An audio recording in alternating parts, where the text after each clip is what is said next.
Hi, and welcome to another Promise Scotland podcast. I'll be your host today. I am Clare from the Promise Scotland team, and I am delighted to be joined in the studio today by Sandra, Isabelle, and Tom. So I'm just wondering, Sandra, if you could just tell us a bit about what you do and where you're from. So, thank you, Claire, and it's lovely to be here. I'm Sandra. I'm part of the Highland Whole Family Wellbeing programme. I'm one of the locality coordinators. So we have come today from Inverness. Via Inverness in my case. So we work all over Highland, looking to essentially improve the support that's available to families throughout Highland. Amazing, thank you, and thank you for making the journey down. Isabelle, over to you. Yeah, good to meet you and thank you. I'm Isabelle. I work for the Care and Learning Alliance, CALA, in Inverness, and I'm part of the Family Links project. So I'm a Family Links worker, working together with Sandra on providing whole family wellbeing to children, young people and families in Inverness. And yeah, I'm sure we'll be telling you lots more in the podcast. Can't wait to get into discussing what it is you're actually doing. And Tom. Hello, folks. Very lovely to be amongst friends this morning in the mean streets of Glasgow. Always quite different for me, as I too head down from the north. I work with the Promise Scotland, but also was lucky enough to be alongside Sandra and Isabelle and colleagues last year, and again a wee bit earlier this year, in and about the development of this wonderful Family Links project that we're going to be chatting about. Wonderful. So I wonder if you could just kick us off and tell us a bit more about the Family Links programme itself and why this project came up, what it's all about. And I know that we are going to be talking about co-design as part of this, so we'll delve into that a little bit later. Okie doke. Yeah, no, certainly one of my favourite topics. So this project is essentially looking at improving school attendance and engagement through delivering holistic whole family support in a particular area of Inverness. And the reason it came up as a project that we could then seek funding for is because this was something which the schools and the community within the Inverness High School area of Inverness had long been signalling the need for. So that's an area which has the highest levels of issues around school attendance. And we talk about engagement because that takes in things like lateness and people arriving at school but not being in the right state to learn, or not engaging, not having a nice time. So it was actually a standing item on the Inverness Community Partnership Action Plan for at least a year before any of us came into post, so before the Highland Whole Family Wellbeing Programme came into existence. And when we did, and we were tasked with doing our work in localities, that was sitting there as something that had been an ask for all this time. And so we were able to then, because they had provided such evidence of the need for that, we were able to go and source funding to put the project in place. And the shape of the project, what we knew was the amount of funding we would be getting. So when we did the design, we didn't start from a completely blank slate because we had some parameters there. So we had enough funding for 3 full-time workers. That's what we knew. Mm-hmm. The rest, and it was for delivering holistic whole family support with a view to supporting better or improved attendance and engagement at school. We knew that would be the end result among many other end results. And that's all we knew. So that's the point at which we came together, but I know we're going to talk about that more, but that's the history of the project. It is an 18-month test of concept, and we are a year in. Amazing. So we still have 6 months left. I think every single person who's involved in it and all of the others who have been watching it evolve and develop are committed to seeing it through to phase 2, whatever that might look like. That's very much something that's under discussion at the moment, but we are 2/3 of the way through the test of concept, and we have learned so much. I can imagine. I'll stop there. No, that sounds amazing. I won't give away all the spoilers yet. And just to bring you, Isabelle, in, I know that you are one of the positions, the human in the position for the family worker. How did it feel to come into that project?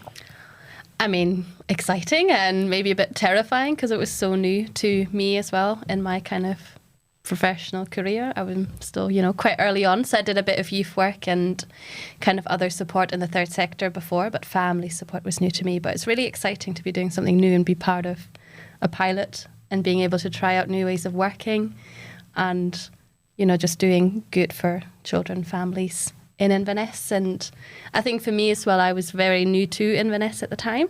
So it was coming in with a really kind of fresh eye, I suppose. But it was great. And my kind of starting point were the design workshops. That's when I started the role.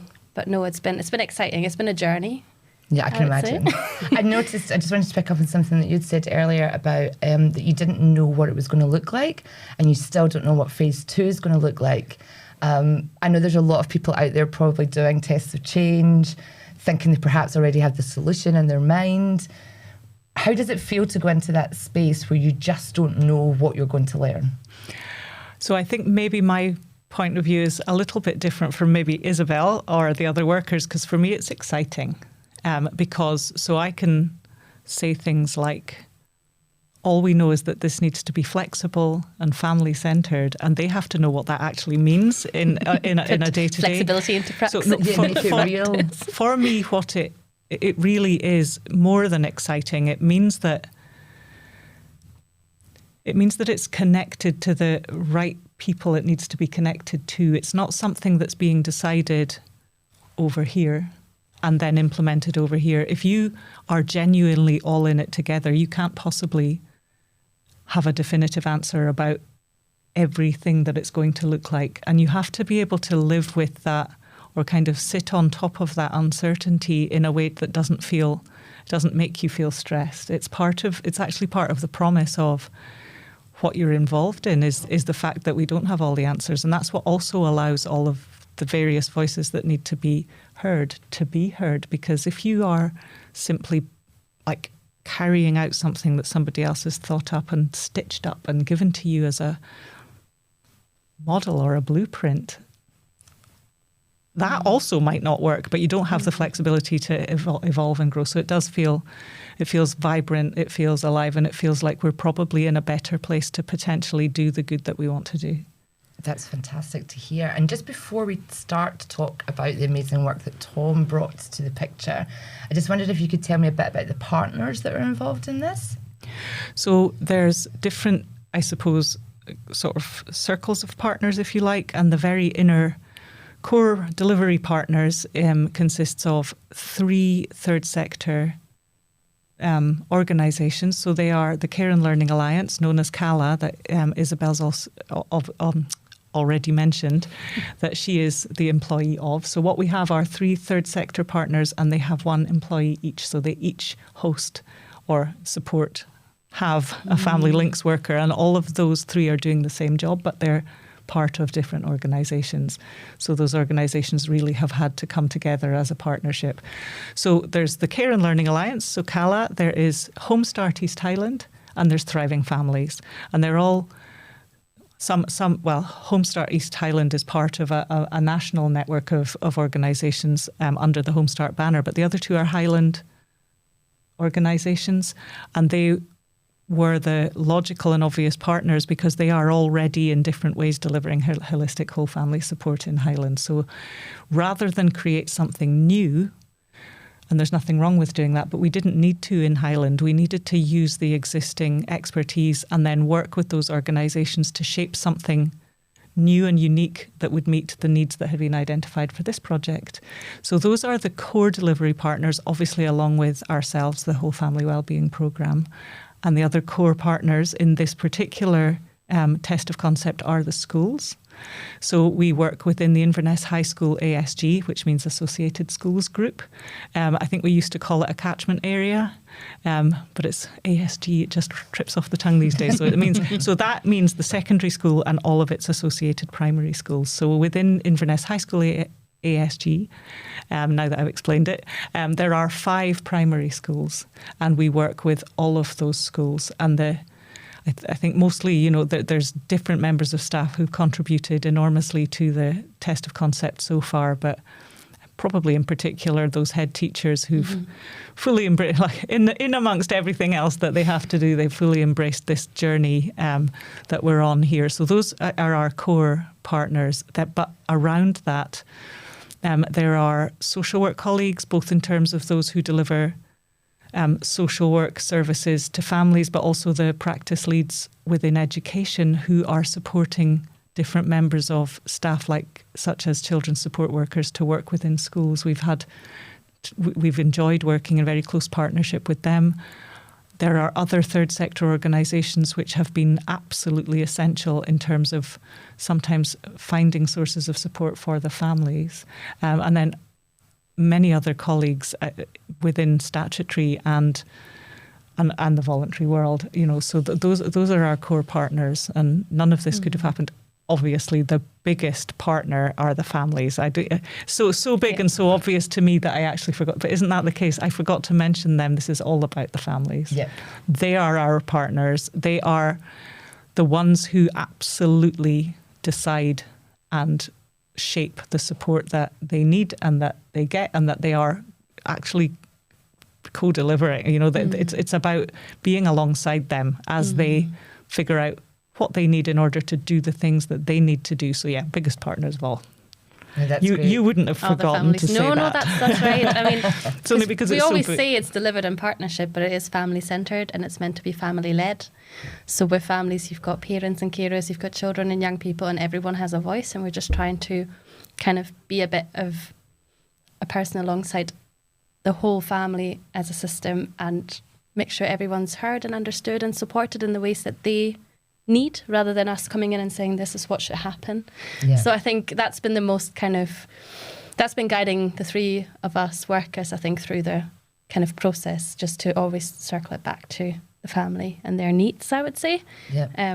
And I guess we draw on the expertise of the different organisations that are involved, because there are big organisations and partners in Highland, and there's a lot of resources around us and a lot of partnerships, but like you were saying, the biggest partnership and collaboration is with the family and that relationship. And that's the beautiful thing about design thinking and a design approach and co-design, is that it is really person-centred. And that leads us on to talk to you, Tom, about the work that you brought to Highland with the design days. Can you just tell us a little bit about what those entailed? Yes, I certainly can. I'm really struck in the chat already. I'm thinking about those early stages, and thinking about what we've heard at the end there about the core partnership, being partnership with families. I remember when I first heard any sort of inkling of the project from Sandra, there were various reports obviously you've been doing to key strategic bodies and so on, but within that there was data. There was some data. Now, quite narrow data in lots of ways, but there was data about engagement with school for children and young people within that key area of Inverness, or central area of Inverness. And I remember being myself, and I know Highland well, being really, really struck by how extraordinarily challenging even that narrow data was in terms of what it might suggest about lives behind the data. So it strikes me, just hearing your sort of observations and the different perspectives you were both bringing to that very early stage, that a shared driver, I think, for all the folks coming into that design space with all the different, excitements, but also possibly anxieties or unknownness of beginning on a journey to try and shape something that would actually have impact.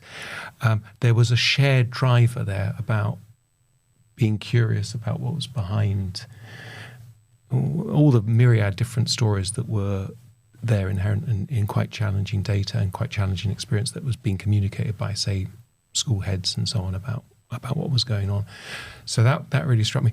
The other thing that really struck me, and that really, before we'd even thought about possible design journey, the other thing that really struck me was the exciting opportunity there in terms of this collaboration that you're talking about in terms of service provision. So this really quite interesting idea of essentially a collaborative commissioning approach to a shared service in partnership with families that stretched across three core third sector organisations, was essentially supported by by the council and the Highland Whole Family Wellbeing Fund, but also lots and lots of others. But that really struck me, and it linked actually, Sandra. We were involved long before Family Links was even a process of design, let alone a name. We had linked up. There was Highland Strategic Partnership, was a really sort of innovative approach to the third sector alongside the statutory sector, trying to work more closely together. You yourself were deputy chair of the Promise Board in Highland, but and we'd use Three Horizons, which we might touch on in due course. We'd use Three Horizons in some development work with the strategic partnership to try and think about areas to really push in Highland if it was thinking innovatively about work towards the Promise in 2030. And one of the things, out of a number, but one of the things was collaborative commissioning and new ways of working across third sector, public sector, and community. So that's a wee little, just a couple of thoughts that were provoked to me thinking about those early stages. My role simply flowed, I think, from chats with Sandra. I've done a lot of work over the last few years with great privilege in and around the Promise Design School, which is a sort of it's a methodology which uses what's called the double diamond. It's a sort of process of thinking about creating new ways of responding to the needs of communities alongside communities. It's a co-design methodology at its heart. So it's, in essence, trying to think about ways of designing services alongside communities and as collaborations across services and with communities. But I'd had some experience over quite a wee while of using that methodology within the Promise Design School in various ways, and it seemed like an opportunity, a real opportunity to think about a way in which that methodology could be used in a real sort of live, on the ground example, significant example in a local authority area. So that's sort of how I got involved, and we took it from there. In September, it's rather lovely actually, because it's a year ago. Exactly a year ago it concluded. Yeah. It was the 25th, but that's because it was a year ago. It would have been today. Was the last one. Oh, wow, really? Yeah. Serendipitous of us having this podcast on this day. But it's lovely to hear you talk about the methodology behind it. So just for anyone watching who's not heard of the Scottish approach to service design, this is something that the Office of the Chief Designer at Scottish Government helped us to create our design school. So big shout out to the team there, because they were instrumental in creating it. And over the years, the team at the Promise Scotland have kind of honed the support that we give, and tailored, I guess, the kind of training and the learning that we can share, just to make it a bit more interactive and a bit more hands-on. And I guess what we're seeing now is actually people taking that learning and implementing it in real life, which is the design days that you had up in Highland, correct?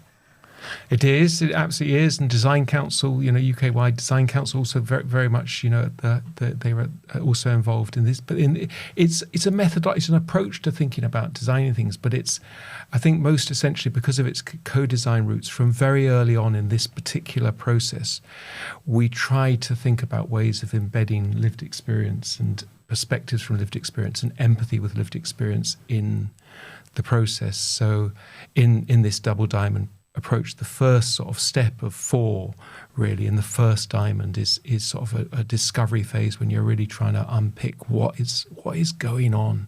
So in this case, what is going on in this community in Inverness, this community that involves children and families, but also professionals and brilliant, passionate people trying to do their best to be alongside you. What is going on that is suggesting such challenge in lives and in engagement with school? What is going on? So that's the first wee step, a discovery step.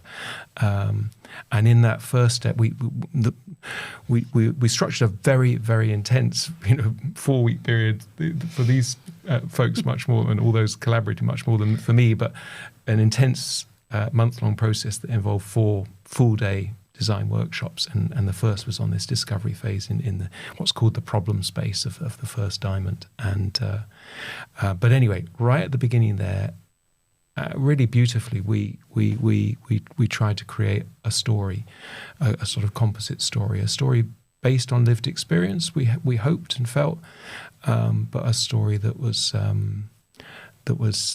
would help sort of get us in the right frame of mind. And it was a story of this Smith family. The Smith family, I don't know how that felt to you guys. You had to begin with that work of trying to create a composite story and give some character and some. It probably made it feel more real on the kind of, first of all, the journey we would be embarking as family links workers. And obviously the name was developed in the whole midst of those conversations. I personally, I think I said that before as well. It was I was quite new to kind of whole family support, and to me, when I kind of saw the story of the Smith family and all the characters and everything that was mounting up, I just thought, surely that just feels a bit exaggerated, But let's see how it goes. And then we jumped into the project delivery, and it is just the reality of what family life and challenges look like. And maybe it was also the fact that I was very new to Inverness, that it's a lot of those challenges are hidden, I would say, especially maybe when you move to a new place. So throughout the role, I actually think it made me connect with the city and the community a lot. That's such a great point, Isabelle, because I think you're right. Some of the stuff is hidden when we're new to a place, and you've got to delve a little bit to find out. And it just brings me back to, you were talking about the data earlier on. And I think for me, something really interesting when we use the word data is that people, for me, think of numbers and stats. And it's so much more than that, isn't it? It's information, really. It's stories. It's all the things that you're hearing, all the anecdotes, plus those numbers. So, and you mentioned earlier on that you had, like a really strong evidence base, and that obviously comes up in the discovery phase. So what kinds of things, I guess, were you able to take into that so that you were taking the voices of those families that you were supporting and representing? So that's a brilliant question, and I was going to raise something a bit like that anyway, because one of the elements of our co-design story was that group of people that were brought together through Tom's workshops really were not people that had ever really come together in that way before. In that way, they are all people who work in that community.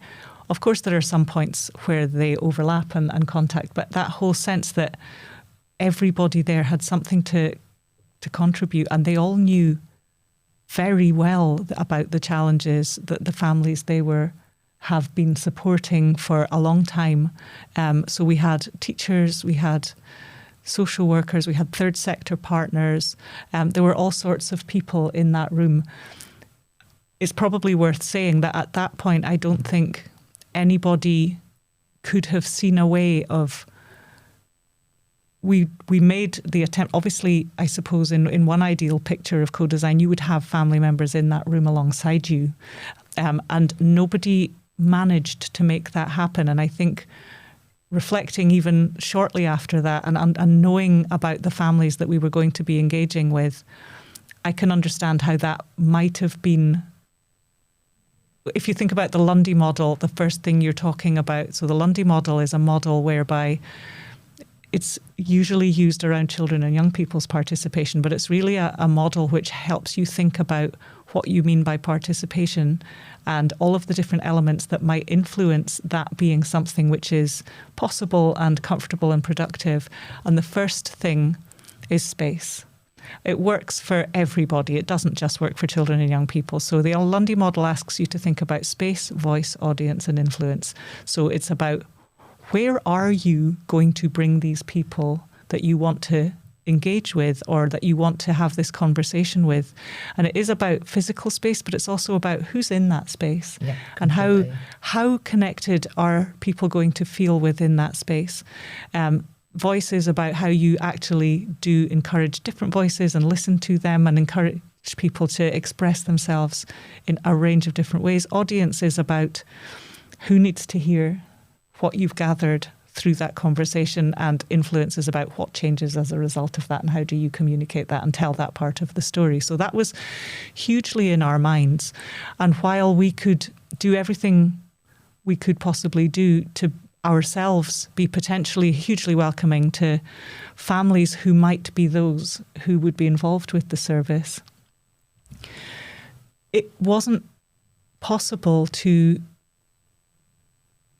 I think Isabelle would probably, I don't know if you would agree, but I think understanding some of the challenges that these families live with, the idea of taking time out of this challenging life that you have to come into a room and speak to us today, right now, this bunch of professionals from all sorts of different backgrounds, it didn't feel like we had that space element right. And I think what we've managed to do since then is ensure that our space for ensuring that the voices of families are at the heart of everything is within their one-to-one times with the Family Links workers, or within some of the group work that you've done with the children and young people. That is where that can happen in a way that's not intimidating, that's not tokenistic. You know what I mean? Yes. So I wanted to say that. That wasn't your question. No. Your question was about how did we keep that present, and that was because we invited into that space a huge number of incredibly experienced community members, practitioners who they were able to make the Smith family along with us. They knew, there was no hesitation. Every time you asked a question about, okay, so what might be happening here for this family member, everybody knew. Yeah. And I think it's interesting that for you were sitting there thinking, it can't be I don't know. like it can't be that bad. No. I think, I know, I did think that I probably, because it kind of started with what are those, I think you always called it the crux of what, The crux, The crux, sorry, not the crux of kind of what the problem is that we're trying to solve. And I think you do need to know a community to answer that question. So I think the first kind of workshop for me was a lot of listening and actually hearing stories and understanding a bit more about Inverness and Highland and kind of family life. And well, there are challenges in different parts of the world that, family, I don't know how to put this, lots of families face similar challenges, but at the same time, there's specific challenges in specific communities. Exactly. It can be very contextual, depending on where they live, and even within a single community, I would imagine that there's probably differences depending on where it is they live within that community. Exactly. And I guess it's good to remind people that actually sometimes it's not the most appropriate thing to bring perhaps the families that you're working alongside into that space at the start. And we talk about this when we're thinking of their co-design team. And we do want a mixture of lived and learned experience. But we also have got the care review and what the care review said. So I think that's a really important way of bringing voice into the room as well, is that we know what people said. Over 5,500 people spoke to the care review. And I think that everybody you mentioned is so aware of that, and then mix that with the reality of working with the families and knowing these families to be able to create your composite family, I think is a really great way of kind of bringing it all together, but really thinking about the power dynamics, the appropriateness, what's in it for everybody in the room. Because I would imagine that 4 days for all your partners was probably a huge commitment. I know that everybody is really busy these days. We've got huge, workloads, and to take a full day out for 4 weeks in a row must have been quite challenging. And I think that we didn't achieve that. And I think that was one of the things that I sometimes wish we had. And it's not us, we didn't do anything wrong, but, we did have a few people who were there for the whole thing. And those are the people who most fully kind of get it, if you want, for want of a better term, but because it's an emerging, flexible idea of a project, sometimes it can be hard to understand what it is that we're doing. Not for us, but for people coming in and out, perhaps. But for people, for those folk who did only manage along for, say, a morning or maybe one of the days, there's been a lot of work in the aftermath to put the whole picture together for them. So it was a big ask, I think, but there's no way we could have done it that would have definitely enabled everyone that we wanted to be there all day for 4 weeks. We were just so lucky that we had a real hardcore core that did manage to be there contributing. And some of those folk, it was such a wonderful thing from all sorts of points of view, because that is where the partnership began. really, because that is where people from all sorts of different, we had social work leaders and the people running youth clubs and the football coach and all sitting on the floor together. I love that. Sharing their care for and experiences of the families in that community. It was a real leveler, and it was, again, completely contrary to some situations where you get a group of strategic leaders. Not that I'm not in any way disrespecting the contribution and work and expertise of strategic leaders, but sometimes you get a group of people who are a bit disconnected from the front line, if you like, being the ones to design and shape an intervention, and then they hand that along or down. We had everyone in there with an equal voice and contributing equally, and I don't know what it felt like to you, but if it was me, I would probably have felt quite pleased as well as terrified to be listened to at that stage. Your voice as a completely new person mattered as much as everyone's. It really did feel equal. I didn't feel there was someone high up there sitting and someone I didn't really know anyone and anyone's roles that much, and also we're all just people. I know it might be, but we're all just people. We all have our experiences professionally and personally that we can contribute, and I did feel quite equal in the sharing. Everyone was quite open and willing to put their thoughts out there and ideas out there, and I did too. Even though I was new, I did too. And I think we were speaking about that, Sandra, the fact that us three workers, this is where we met for the first time at the workshop, the first workshop. We were involved in actually the design of what our support and the project would look.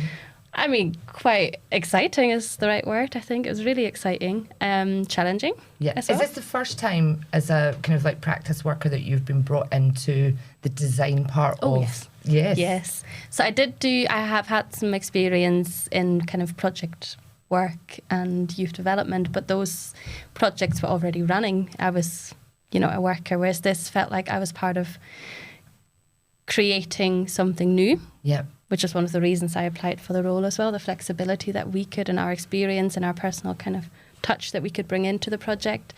That's really exciting. I think we really thought about the journey that families would maybe take with us, even though we weren't maybe as specific at what exactly we would be doing, because it's so dependent on the families that we work with and each person that we work with. I think we really mapped out what we would hope the engagement would be like, being alongside families, having families in the driver's seat. And the Smith family were on a journey, weren't they? We had the 9 steps, of significant moments from their accommodation had fallen through because of rent arrears. This is all created out of the expertise and perspectives of all the people in the room. And then they went on a journey, and the first time they're asked to come to Amin at the school, and Maggie's the mum, I think, and Alan, the sort of talk about power dynamics. We did a lot of work with empathy, didn't we? Of trying to put ourselves in the shoes of different members of the Smith family, but also of different professionals. The head teacher and how. But that was a collective journey as the Smiths' journey, Becky, the oldest daughter, and the wee lass, Emily, and stuff, as their journey in these very, very, very intense, deeply personal weeks of their own journey, as that journey was being mapped out and returned to in different ways, your own journey of, I really saw that from this sort of little, not distance, but different perspective of supporting the process. I saw your own journey. My own journey, but also your collective, our journey in the project, our journey as workers. And obviously in the last year, we've tried out lots of different ways of how can we support and where can we fit in to make sure that families feel they get whole family support. I think it's maybe a bit more of a looser term, because it isn't social work where you have, a certain set of expertise or a degree that you need, and all of us 3 workers and everyone else that was involved comes from a different background. I think we were saying that earlier, so it's quite interesting to get everyone. Yeah, to get lots of different perspectives and point of views, because I think Tom, you just touched on that earlier when we were talking about empathy. I know that I've definitely been in spaces using design tools to help people empathise with the people they work alongside with. to kind of just get a better idea of what they might be facing and the challenges that they're kind of hearing or seeing, but also the wins and successes and what makes it great for them. And I think that's a really important part of the design process, is applying that kind of lens of empathy, if you will, which I believe makes it really person-centred. Do you think that you would have been able to do those workshops without Tom? Oh, no, not at all. And I sometimes look back and think, I wonder what would have become of us if Tom hadn't offered to do that. I think we might have muddled towards something.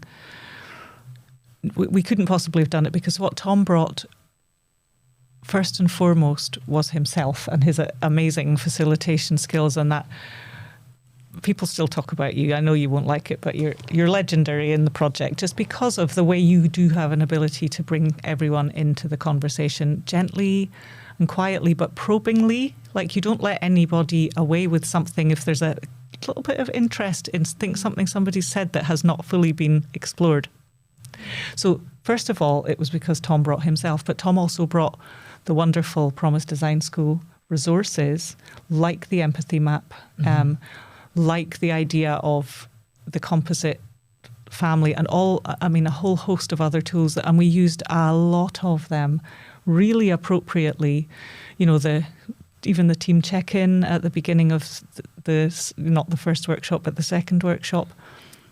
I think the sunflowers on the floor moment, the idea sunflowers live on forever. In fact, I've used the idea sunflowers with another exercise that I was doing a couple of weeks ago with an organisation. You know, these resources really, really got to the sort of heart of what we were trying to do, and made it feel like we were moving forward, and explored all the different points of view we needed to explore.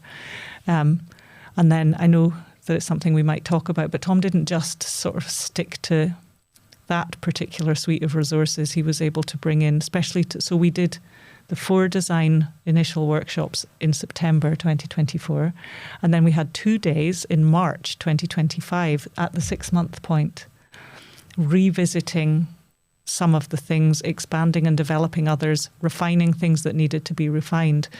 In both of those, we also memorably used the 3 Horizons model that Tom's already spoken about. It just really helped.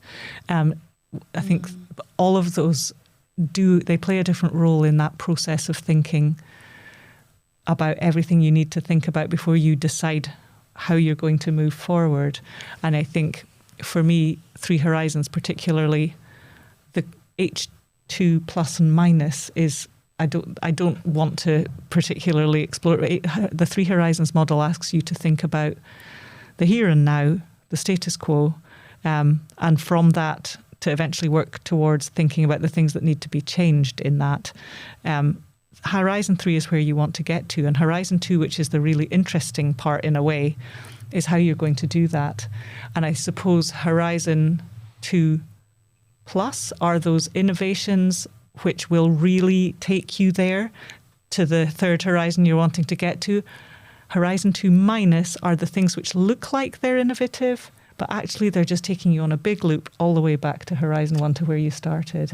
So to make that distinction in real examples, that's brilliant. So interesting, yeah. And Tom brought all of that, and we couldn't have done that without him.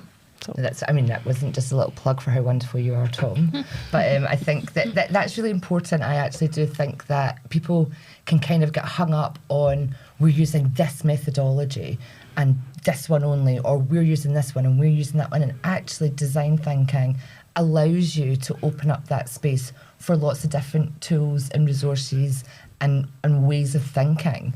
So Tom, how did you find kind of like marrying that all together? Oh, I love doing that, and I'm on a very humble but long and very rich learning journey myself about that, all those sorts of aspects. I'm also really struck about the way in which we talked about trying to create a space that was a true collaborative space, an open space, but where it's not just collaborative across folks. We're also getting into different places ourselves, which is, so often you go into any professional setting, you are quite in your head. You are even brilliant with brilliant heads and brilliant experience. You're quite in your head. You're in a particular way of thinking. Particularly with designing a service. You're up here. What is it we need to achieve? You're very, very much solution focused, etc. Thinking about, actually, in the end, quite standard things that we're used to thinking about in these sorts of things. And we know that we've got a long history of approaching these things in ways where lots of things have been created that are not Horizon 2+. We thought they were brilliant, but they actually, and great effort is given to them, but they get sucked back into the status quo. So things like imagination, I think, are really powerful. Getting yourself imaginatively in new spaces. Empathy, we've talked about already. I think we began the first session when we were all together. Folks had brought in a personal object. And there's a wonderful process that I was introduced to myself by a phenomenal individual called Sian Wilde, who did a lot of work alongside the phenomenal Shetland crew, a leading Scotland-wide, changed the world in Shetland in relation to the experience of care there, but also really leading amazing collaborative of folks who with care experience who really shifted the sense of understanding about care experience in lots of different ways, festivals of care and so on. But anyway, Sian Wilde, who was alongside that amazing crew, introduced me to a lovely tiny little offering where you use an object, a personal object, to then explore a key theme. You use it as a metaphor for something that is of significance to you. And we used it to explore the notion of family, I think, what family means to us, what family means to me. And if you're in those sorts of spaces, you, I think, are much more likely to including co-design spaces. I mean, that's a co-design space of a lot of learned experience, amazing professional experience. But the same, I think, is true in whatever the nature of them, co-design spaces where you're alongside lived experience, expertise with lived experience, expertise with those with lived experience who also have phenomenal professional experience. The whole of being one community together. That's the magic you really want with co-design, is to be one community.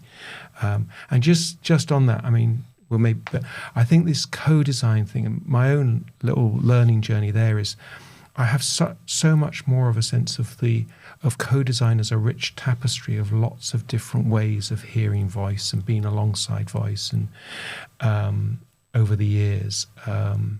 And I think the conversation we had a wee while back reflected that co-design can be being in the same space, but it can also be the mindset you bring into a space. It can be what phenomenal information there is from those who've shared their stories in lots of different ways over the years. It can be empathy mapping and giving the journey of the Smith family. Co-design can be lots and lots of different things, and we need to.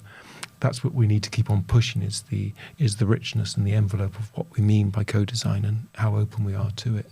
Absolutely. And there's something that just came up for me when we were talking about, obviously bringing a lot of different people into a room together, adding some of those human elements that we do through facilitation to create that kind of brave space. We talk about brave space a lot, where people can be open and honest and transparent, but feel like it is safe enough to do that because it's all about learning. I'm just thinking about the relationships and how important they are. Now, I'm sure that you particularly might have known some of the people who were involved, or you might not have. Not really. Not really. See, that's really interesting. So I was at the beginning of getting to know that partnership too. I guess Tom was the person I knew best, and that wasn't that well. We'd done a few things, collaborated on a few things in the past. I perhaps knew a couple of people, but no. And I think what I certainly have is a sense that relationships were formed during those workshops between us all, which is also another reason I slightly lament that some of our key partners, particularly schools partners, who I completely understand what life is like for them on a day-to-day basis, but those who did participate feel like they almost are more in tune. If I'm not meaning to say that anybody's not, but it's their baby. There was, yeah, they feel more like they've been part of the creation of it as well, because we were all there. So I feel like that really did create a bond between those of us who were there. I mean, sometimes it felt like was more like sort of brothers in arms. We got through that day. We managed to get ourselves up in time for the next week. It was an exhausting experience, but it was exhilarating, and it was. And I think that's there is a layer that came out in the small group discussions. We didn't focus on it as a topic at all, but within the small group discussions, what came out and I think contributed to that bond is the lived experience of ourselves as parents, as family members, as brothers, sisters, as humans, children, as humans, but also just some of the adverse experiences that we were talking about in relation, for example, to the Smith family. We had gone through that. Every single person in that room, for example, who was a parent, identified with the idea that you're a shit parent. Yeah. Sure, I'm not a parent, but I'm sure that must have definitely had my parent friends question their abilities. Yeah. So that's definitely a shared experience. So that was a really nice aspect of it as well. We bring learned and professional experience, but we bring lived experience as well, and that needs to be part of the equation. Yeah. Those workshops were absolutely fantastic. As I say, I don't even want to think about what it might have felt like. I'm sure we would be doing something, but there was something special, not just that. Of course, we brought our best heads, and we took our best heads and did the work that needed to be done to follow up from that. But there was lots of heart involved in those sessions as well. That's so important, isn't it? I heard this lovely quote the other day from a lady from Camden, and she said, love begins where curiosity starts. And I just think and she also said love ends with assumptions. So I just thought that's such a lovely little phrase. I've been dying to bring that in somewhere.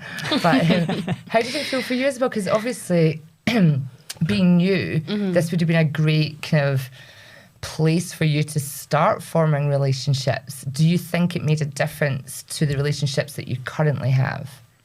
Oh, that's a hard question to answer. I don't know. I think I don't think I can imagine the project starting without the workshops now. I think, to me, I thought the fact that everyone comes together is just the norm when a new project starts and something new is being created. But that's maybe not the case. Should be. Do you know, we just had that conversation this morning in the car. Isabelle was saying, why was that unusual? And I said, yes, it's really unusual. So a year in, I realised, that's not actually the norm, how things are being. And it's maybe the fact that, I've, not to come back to my experience, but I have been an on-the-ground worker so far. I haven't been in strategic meetings before, or design meetings, or meetings where things may be decided. So that was really interesting. And I think from what you were saying as well, it just serves as a really important reminder that relationships are at the heart, whether that's with the family, which is, obviously our main kind of relationship and partnership for us links workers, and I think for the whole team, but also the relationship with each other, and with the statutory partners, and with the schools, and there's so many people involved in family lives, and it's just trying to be, I think empathy is at the heart, because I think a lot of what I found being on the ground is that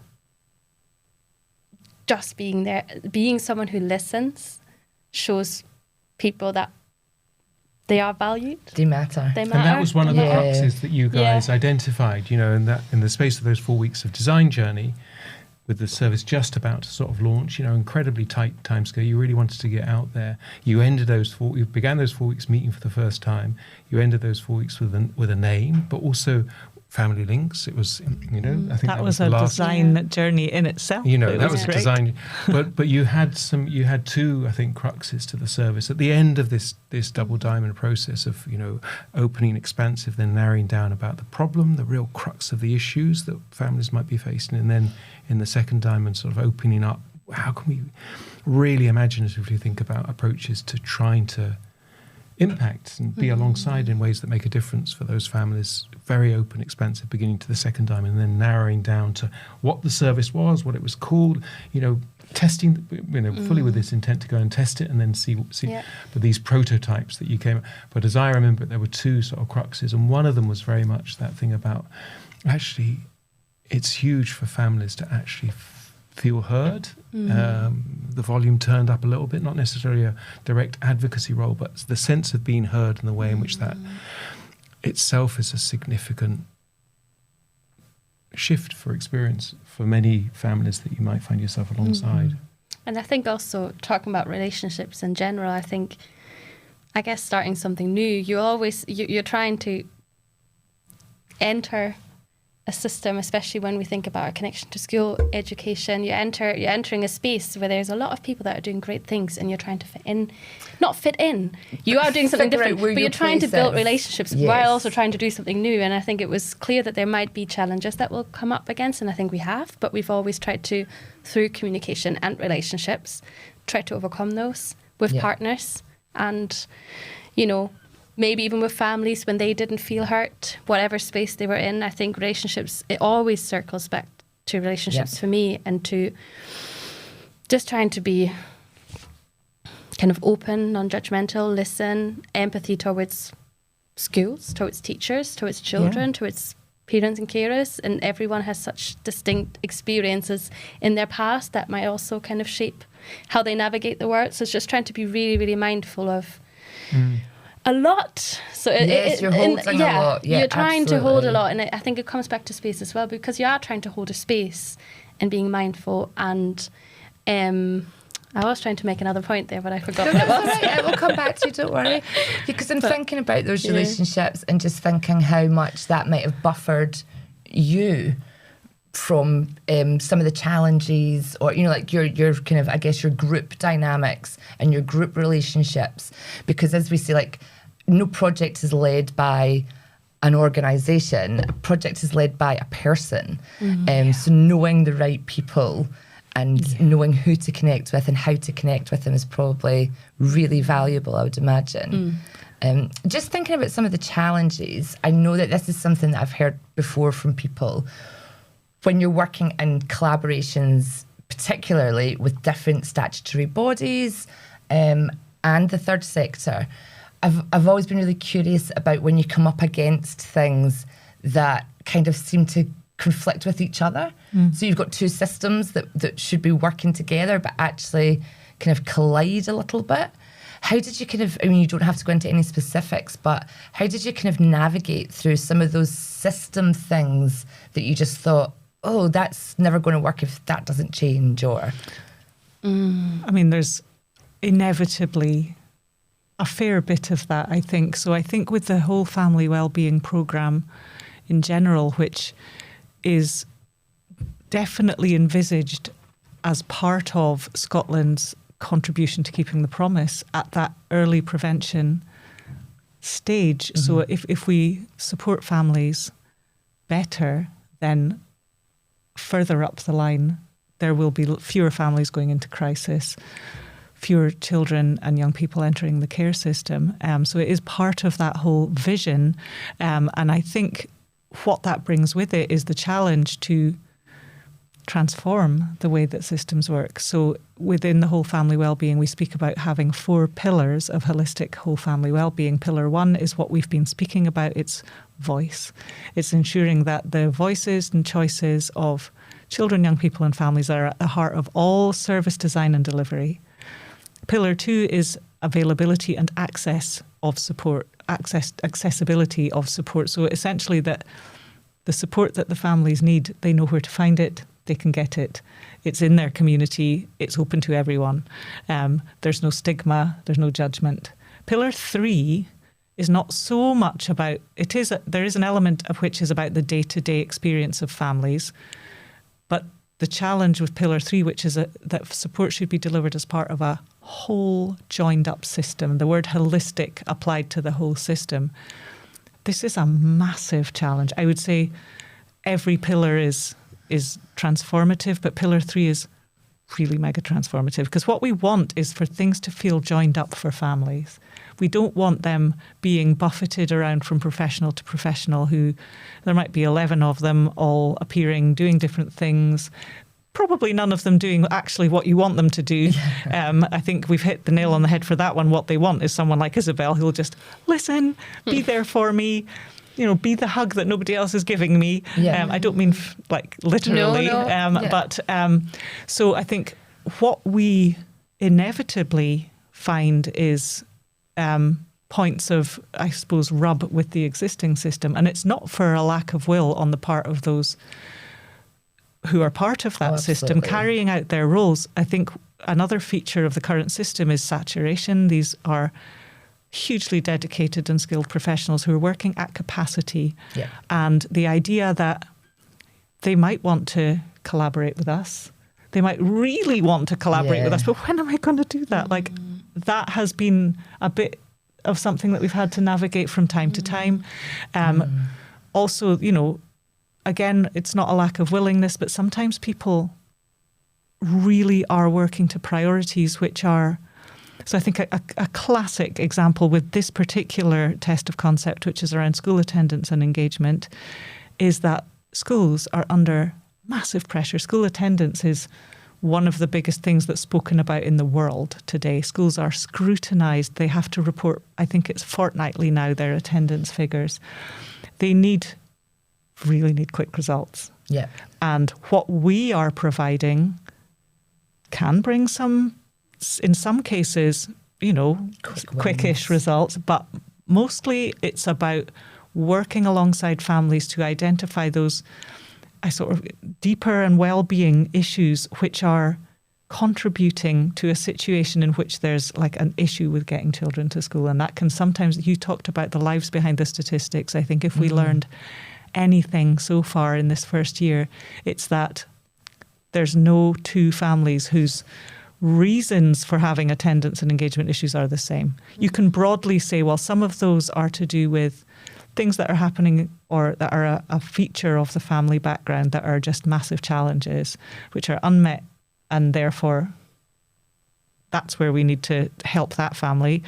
Others are to do with the experience of the young people themselves and something that's maybe happened within school or peer relationships or whatever it is. So you can even within those two broad distinctions, there's unique experiences. In trying to make things join up so that we can deliver the very flexible, holistic, family-centred, family-driven support that we want to deliver, we're sometimes meeting a little bit of, I would say, sometimes desperation on the part of the schools to just say, oh, can you not do something that's going to get them to school today, now? Yes. And it's not to do with, I think I always stand firm when people are saying, because sometimes you hear people saying things like, oh, schools only care about their statistics. No, they don't. No, they 100% care about the children, and they are painfully, like one of the head teachers who was there was actually close to tears thinking about all that these children who are not making it into school are missing. Like they're not meeting up with their friends. Those friends are going to form friendship groups without them if they're not there. They're falling behind with their maths lessons. They're just going to be lacking in confidence when they get there. And so it's a real balance between that more holistic work, because what we don't want to do, I think something that we all agreed on was that what we needed to do was that background work which would enable families in however long a timescale to be the ones who were able and empowered to get their children to school, to engage with schools, to feel confident to do that. We didn't want to be so for example, if you go and get children in the morning and you're the one who takes them to school, but you've not worked with the family, you have to do that again tomorrow because nothing's moved on. Yeah, it's not sustainable. So, but we do understand as well that feeling that the schools have is like, oh no, we just want them here because when they're here, we know that we can do so much good with them. So it's been an interesting, and you know, we have, while I say that we've always been sure that that's the holistic work we want to do, of course, you know, there has been a lot of flexibility in terms, the workers have all had different ways in which they have, you know, tried within the resource that we have to sometimes meet those more immediate pressing needs at the same time as working alongside the families. So it's been really, really interesting. And, you know, the idea of, you know, we've come up against a few situations where, and it's worked really well. I think you've had a few really great experiences where you've worked together with people like children's support workers within schools, and you've shared caseloads, and with social workers you've supported what they've been doing and complemented that. So, you know, it has been fantastic, and I think you're right. Systems can look really rigid and really sort of impersonal and clunky, but it's the people within them Absolutely. that mean whether something can actually work in a collaborative way or not. I agree. And I think we've had some really great examples of actual collaborative working now in this first year that we've had with the project. And it comes back to being flexible as well, listening to kind of, what are our partners' needs as well? Can we find a way to meet them? Because we are trying to be adaptable and flexible, while also making sure that our focus is that holistic family well-being support and the kind of the challenges, maybe long-standing challenges, but the background work, not just the getting kids to school. But at the same time, if that's a need, and if that's something we can help with while doing that background work, then we have been doing that too. And it's, I think it comes back to flexibility and collaboration and communication and everything that we've kind of tried to do in the design process, really, and just continuing on the communication and with strengths. partners. I mean, you shared for the 6-month review, and then subsequently there have been some beautiful more direct, stories and sharings of experience from those you've worked alongside in different ways. And one of the things that really rises to the surface in that is that actually, if you talked about space, if you create the right spaces, phenomenal strengths and gifts and opportunities will emerge, obviously, within the lives of and the qualities of the folks you're alongside. But quite often there isn't in one of the phrases that came up a lot in our empathy work with the Smith family was being overwhelmed.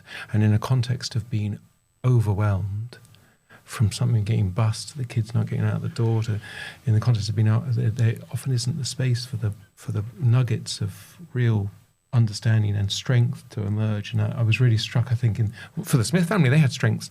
Becky loved dancing, I think, and there were a lot, but in the real world that you then were out within in the weeks and months that followed, I'm sure that was a key feature of what you were coming across. Because I think, like you were saying, the strengths aspect, and I think what we've always said is we want to empower families, and in an ideal scenario, we want them to be obviously living their best life and being happy and being, a family system that has positive relationships that can sustain themselves. But there might be, there's room for us to help with that and support with that and be alongside families, and focusing and coming back to the strengths and the things that are going well, and reminding parents and carers and reminding the children and young people, oh, you've done really well here and you're doing really good with that, don't you? And just kind of the encouragement aspect of our work, I think, is really important too. Yes, empathy and listening is important and it's crucial, but I actually think encouragement is really, really central. Yeah, and being a cheerleader for these families. You're the one that's cheering them on from the side, saying you've got this, you're going to do it. Now that's wonderful, and it's so lovely to hear. I think from me to hear about the different kind of places where people can come in, and I mean that from the workforce point of view. So, like you say, you're mixing practice with strategy, pulling it all together. But I think for me, I'm really excited to hear some of your insights. Perhaps now is not quite you're ready for that, but maybe at the end of the project, because I know that as I don't know, for anyone who's watching, we are supporting the development of kind of route maps that talk to Plan 2430, and all of these things that we're talking about, whether it be how important relationships are, what the methodologies that you're using is, but also when you come up against things that conflict with each other, or that you think, well, actually that's out of all of our control. So like the head teacher said, oh, I wish I didn't have to report so often on this thing that actually doesn't tell us about children's lives. That's something that can then hopefully get escalated and elevated into one of these route map development spaces, and people can look at it and actually think, what is the big lever that needs to change? While you're all doing the great work on the ground, you're going to need that support from other people to say, well, okay, we need to pull this big lever over here and change this in order to allow, those enablers for change to happen. And I think because of where, I think that's exactly what we're hoping or seeing beginning to happen with in a couple of key areas in Highland just now. So because of where we sit in the whole family wellbeing programme, which sits as part of the Integrated Children's Services Board, which I suppose that's children's services planning partnership within Highland, there are a lot of ears on our Family Links project. It's something which is innovative in a lot of different ways. We've already spoken about it's innovative in its ambition. It's interesting that you talked about the Camden work, and again, that whole idea that actually relationships are about the most militant thing. Relational activism. Relational activism. This idea, we spoke all the way down the road about things like, so part of my background is befriending, and Isabelle was also worked in a befriending service, and that whole idea that actually just that human relationship is, we've got to a point where having that is something which you have to put in place sometimes, and it's extremely transformative for people in a positive way to have that. So that's one of the things. But there are lots of people in strategic spaces within Highland watching our progress, because the partnership aspect is also new in terms of, and these are all organisations that have collaborations, but to be in it as equal partners and to be in it as equal third sector partners. So the third sector is leading on this, and that's been another sort of interesting journey sometimes with statutory partners, the idea that I suppose we've had to sometimes say, no, it's okay, you can refer families and you let us do our thing. Sometimes statutory partners have been like, what is it you're going to do, and can you fill in our form? And we're like, no, we're not going to fill in your, it's okay, we don't need, just we'll keep you posted. It's like, and they're like, are you sure? There is a real fear there, isn't there? Because I think I love the fact that third sector is kind of leading the way here, because we do put a lot of focus on, I hate this terminology, but corporate parents and the kind of authority areas to do all the work and to hold all the responsibility. And I know from experience that you've got third sector organisations and people out there saying, let us help you. Like, we're already doing this great stuff. Just pull us together. We can all do this. Exactly. And I think the leaders that certainly within Highland, within that space, don't want to have all that responsibility. They want that to be in another trusted space. Yep. So I think there are many, many, many very trusted third sector organisations and partners, but the partnership aspect just lends a strength to this, I think, that is building trust. I think within Highland, certainly we have got a really innovative, forward-thinking group of strategic leaders within the social work world who've already created an initiative. Well, it's not an initiative, that's not the right word, and it's not a strategy either, because I don't think it's written down, but it's a commitment which they call Families First, where it's like a filter on everything that they do and commit to, and they have done a lot of wonderful, innovative work as well, and they are definitely partners in that sense, in terms of we're all aware of everything that everybody's doing, and it feels like there needs to be join up. Yep. Within education in Highland, I think it's just a fact that for the whole of the year of the project so far, there's been a bit of a gap at the top of educational leadership. So for one reason or another, there hasn't been anybody at the kind of in those top spaces. We now have that. We have a wonderful, we've just had a wonderful conversation with the person who's heading up the primary and early years work, and her answer when I said that, because another interesting thing that we should mention is that certainly we didn't set out this way, but it has overwhelmingly been something picked up by primary schools. Amazing. So I think possibly within Inverness High School ASG, there's a lot of fantastic work going on at secondary level already. I think they possibly didn't need us. And I think what is showing itself to be massively successful with those secondary school young people is more of a youth work approach rather than necessarily a holistic whole family approach. But that's not to say that it might not work in a secondary school somewhere else, but it's been very much embraced. And also, it's not something, for example, I think it was one of your families, Isabelle, things like the mum is nervous to go out of the house for safety reasons because of where they live and the dangers that there are in the community, and therefore her very young child can't get to school by themselves. So that you don't find that so much. You don't find that so much at secondary for those reasons. Yeah. But so when we spoke to our new primary school strategic lead and said, well, what do you think? Her answer was, yes, please. Oh, and see, that's what you want to hear, Mm. isn't it? And I'm so sorry, guys, because I could just talk about this all day. First of all, your work, which is amazing. Can't wait to hear more about it. We will be adding resources to this so you can find out all about the Family Links work. And I believe that you've got like a short kind of summary report. We've got a longish summary report. Oh, but longish summary report that we can share. I can shorten it. Yeah, perfect. Not very good at short. I think just to kind of like to finish us off, because I just think it's such a brilliant journey that you're on. You know, a test of concept, a test of change is where a lot of people are at the moment.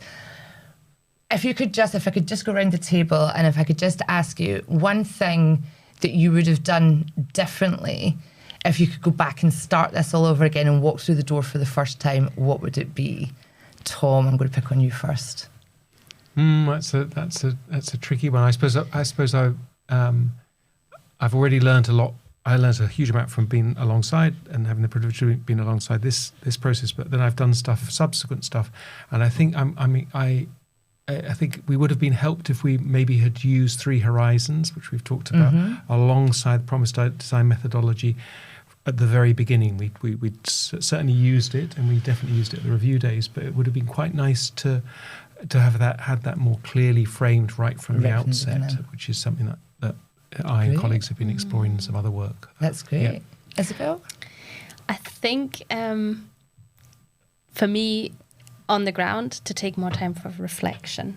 Because actually, when we had our 6-month review and you brought up the 3 horizons again, in my head I was like, oh yeah, I need to just sometimes take a step back and look at what are we doing and what are the what are the change ideas that are getting us to the better future, and what are the ones that maybe look like it but they're not. So it's actually the time for reflection, and ever since that workshop I have done that, but maybe that's probably build that in from the start. From the start.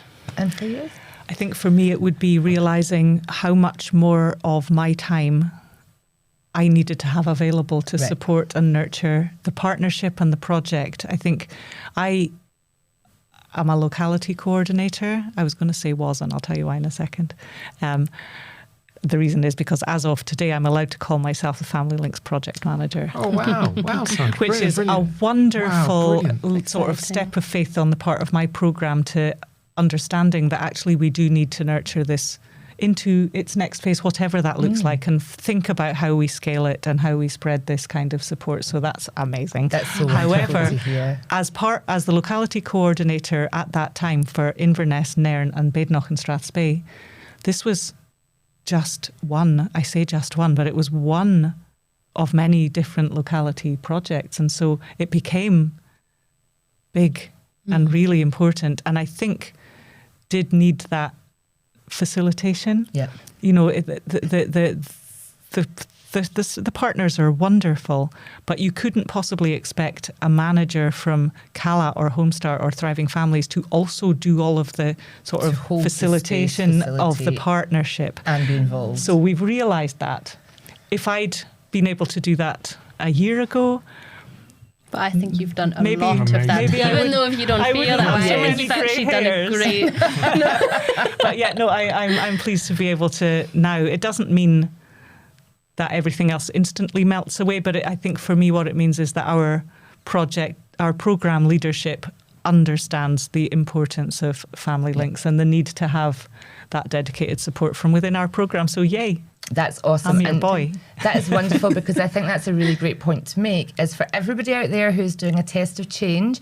You know, we at the design school often say, you know, true co-design, service redesign can take a really long time, but this is living proof that in a year, while doing your test of change, while you're on that learning journey, that you can really embed things, change practice, get people to think differently. And I just thank you so much for coming and joining us and sharing your journey with us.